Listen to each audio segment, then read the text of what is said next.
In the book of Amos, chapter 3, verse 3, it asks, can two walk together unless they be agreed?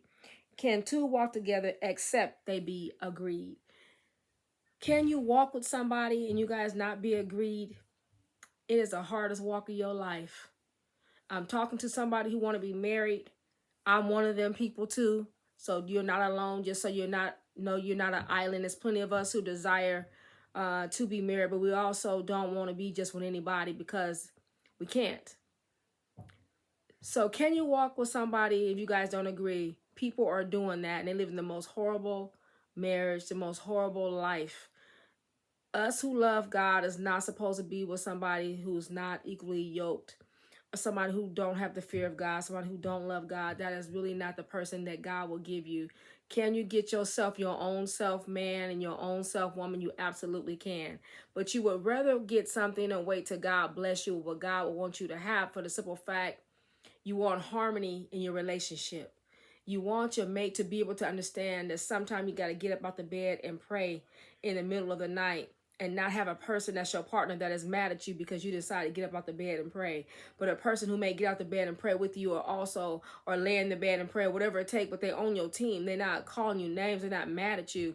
Because one thing I know, you can date somebody not spiritual and try to make them spiritual, and they're not. They're just not. You can see stuff spiritual and they can't see it they can't see the forest for the trees. You try to explain it to them. You can try to give them the revelation of things. You can try to do your best with them, but if they're not spiritual, they just not going to get it. Just not going to get it. And stop getting in trouble for dating the flesh. Many people look good in the world. The world is full of good-looking men and women of all ages. People are going way, way low in their dating pool. Need to knock that off, but it's between you and God. Some people are doing just the most in this dating. You're doing whatever you can because you're grown up to do it. But understand this, everything we do, there is a consequence. Understand it. Understand it. Don't do everything because you're old enough. Don't do everything because you're big enough. Don't do everything because you make that decision. Some things you best say no. Some things you best shy away from. But back to this dating and wanting a person in your life. I know what it's like to be talked about by not having nobody. I understand that 100%. I've been there. People have said certain things, but let me tell you something. I understand God enough to know that I just can't have any man as my man, because God ain't gonna let me get married just so I can have sex. It don't work like that. God will have you married to somebody so you guys can help kingdom build. You will have a mate that can fulfill you and your needs. You fulfill him and his needs, and for the men, your wife will fulfill your needs too. But also, there is some kingdom building business that should be done. You don't want to be with nobody that's gonna crush you, and God love you enough not to yoke you up with nobody that will crush you. We make our own decisions, and we get those kind of people that tear us down. And sometimes people ain't even gotta talk to you and tear you down. It's how they behave. It's how they look at you in their eyes. It's their demeanor. It's how they snapping at you and all these things. But if you wait on God to bless you, I assure you, it will be not only your happy wedding day, but you're going to have a whole lot of days happy after. You're not going to have to sleep on the couch. You're going to have to walk around slamming the doors. You're going to have to check cell phones. You understand what I'm saying? You got to put GPS to follow them. If you get what God has for you, you're going to be equally yoked. You'll be able to walk together because God designed him for you and you for him. And it's because of life experiences, things you guys have gone through. You guys are going to fit equally. And guess what? It's not going to be no stress. It ain't going to be no strain. You're going to have to give more. He ain't going to have to give a whole lot because you guys are so equally in tune with each other. Your love going to match his love. And that's real. It may be somebody may do an extra thing this way and an extra thing that way, but you both will ultimately feel loved. Not that I'm always doing everything and the other person do so little. That's when you don't get what God got, because God will minister to you on how to minister to your mate. So it's not just, again, for you. It is for kingdom business. It is also jealousy. You don't want anybody who's jealous of the anointing on your life. You don't want nobody that's just jealous because you got to talk to other people. You know what I mean? They're mad because you got to speak to people. You don't want that. A person who is spiritual like you, they understand.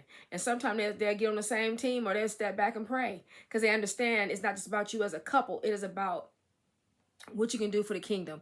And realize and recognize the marriages that's going on in this world where everybody got 10 people in the bed with them. I'm exaggerating, but you get what I'm saying. That's not of God. That is not of God. That is not of God. And I don't want nobody on here trying to come tell me that that's what they did back in the day. Look here, current day, that's not what we doing. Okay, because you make a vow, and a covenant with God when you get married to your husband and your wife. Other cultures do everything. I'm talking about us who are Americanized and we know better. I ain't talking about you to took on somebody else's culture because you want to do it. I'm talking about you was raised a certain way. I'm talking to those people who live in that other kind of lifestyle. You live that kind of lifestyle because this message is not for you. This is for somebody who know that you have been taught God wanted to be a husband and a wife, not all these extra people in y'all bedroom, because marriage is a sacred covenant between you and your husband or your wife and God. And we get beside ourselves, we add everybody to our beds, and now marriage means nothing. But let me tell you something, God's marriages still mean a whole lot. Man, these marriages that are divided is because the enemy has stepped in and divided that marriage. And let me tell you guys something else while I'm talking to you. You know, a lot of times when you think you're resisting the devil, you sit there and say the devil is a lie. That's okay to say. But let me tell you something. That's nothing new. The enemy is the father of lies, right? Deceit and lies, right? And so we need to start saying, you reject the devil's lies. I reject the devil's lies. Because saying is the devil's a lie, because most Christians be saying the devil's a liar, the devil's a lie. Yeah, that's a given. He's the father of lies. But start saying, I reject the devil's lies. Say you reject the devil's lies. I'm telling you, this is something that the Lord had put in my spirit. Start saying you reject his lies. Because being the father of lies, that's nothing new. But you got to reject his lies. That's the thing we don't do. We say is a liar, and you call it, that may be your form of rejection. Depends on how far that goes. I don't know, but start just using the words use that you reject the devil's lies. I hope that's encouraging to someone. I hope somebody starts doing it, because I know I'm going to start saying it, because now I'm rejecting you. Not only am I resisting you, but I'm rejecting. Reject and resisting, yeah, they pretty much are the same, but I think rejection put a whole other spin on it in my mindset, right? I think it's a more bolder word and it stands strong. But anyway, just know that if you are desiring also, like I said, for God to bless you and you're waiting, just wait. Trying to make yourself fit with some people who just don't belong with you, it's just not going to work. It's a waste of your time, a waste of your effort. Let God bless you. But while you're waiting, do the kingdom business. Do the kingdom business.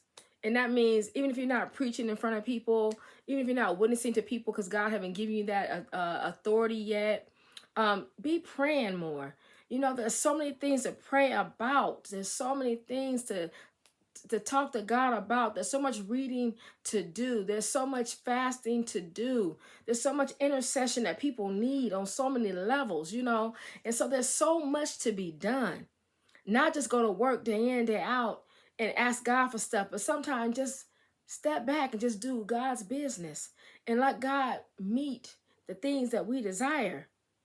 Because guess what? You put God first, He gonna come through. Always. That's a fact. Even if something try to hurt you, He gonna give you strength back. He gonna give you joy back. He gonna give you laughter back. It's the enemy coming to kill, steal, and destroy. But God's gonna come to build us back up and to keep us encouraged. Because you're going to be tossed to and fro in this life. But when it comes to it, mate, if you're not married, don't just pick anybody. Don't just get with anybody. You're going to have a marriage full of sorrow. You get what God has for you. Because you want to have a lot of laughter, a lot of fun with your person. You really, really do.